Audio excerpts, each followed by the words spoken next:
comentando a lição de quarta-feira, 5 de agosto de 2026, falando sobre o dom de línguas.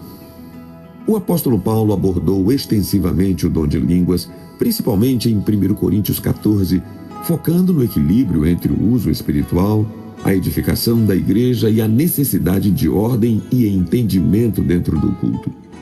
Os principais pontos do ensino de Paulo sobre o tema incluem o seguinte: primeiro, edificação pessoal ou coletiva.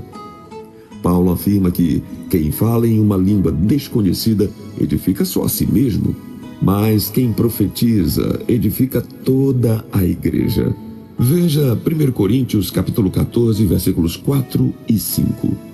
Ele valoriza mais o dom de profecia porque instrui e consola a comunidade. Segundo, a necessidade de interpretação.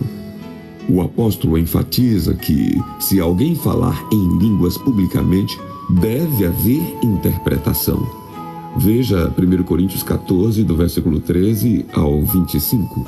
Caso contrário, a pessoa deve falar consigo mesma e com Deus em particular, para que os ouvintes não fiquem sem entender e possam dizer amém. Terceiro, regras para o culto. Para evitar o caos nas reuniões, Paulo orienta que as manifestações de línguas sejam feitas por no máximo 2 ou 3 pessoas de forma ordenada e sempre com um intérprete. Caso contrário, a pessoa deveria se manter em silêncio. Concluindo, Paulo chega a dizer que o dom de profecia é superior ao dom de línguas. Uma coisa foi o dom de línguas no Pentecostes, que serviu para espalhar o evangelho em várias línguas, o que edificou todas as pessoas que estavam ali presentes.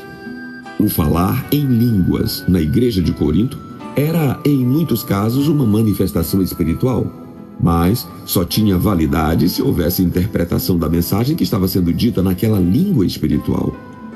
Hoje, o dom de profecia e o conhecimento bíblico substitui o dom de línguas.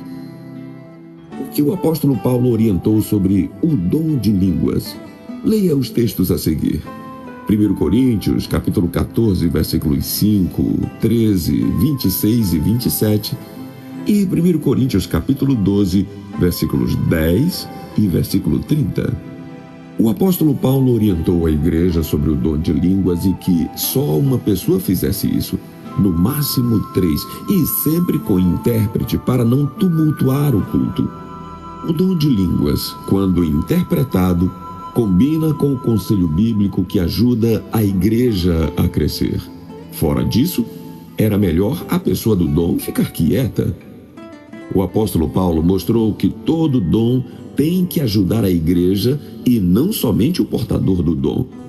Falar em línguas depende sempre de um intérprete e nem sempre há uma intérprete para traduzir a mensagem falada em outro idioma, em outra língua.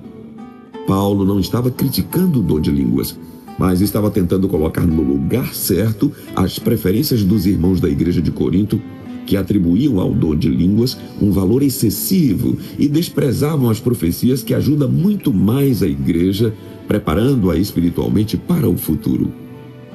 Muitas pessoas que não estavam habituadas a subir montanhas iam passear no Yosemite Park, na Califórnia, e por toda parte se via alguém descansando. Outros perguntavam de momento a momento: que distância ainda nos falta para chegarmos no topo? De volta já vinha um velho casal, alegre e sorridente, que respondia com entusiasmo: continuem, pois vale a pena o esforço para chegar até o ponto mais alto. Depois de ouvir este velho casal, os jovens subiam com mais animação e com passo mais firme. A esse exemplo, encontramos em nossa carreira cristã muitas pessoas que usam o seu dom para animar muitos na caminhada cristã. Com suas palavras, afastam o desânimo e o comodismo, contagiando de firmeza os mais desanimados para que continuem a sua escalada para a gloriosa Sião. Era isso que Paulo defendia. Que Deus nos abençoe.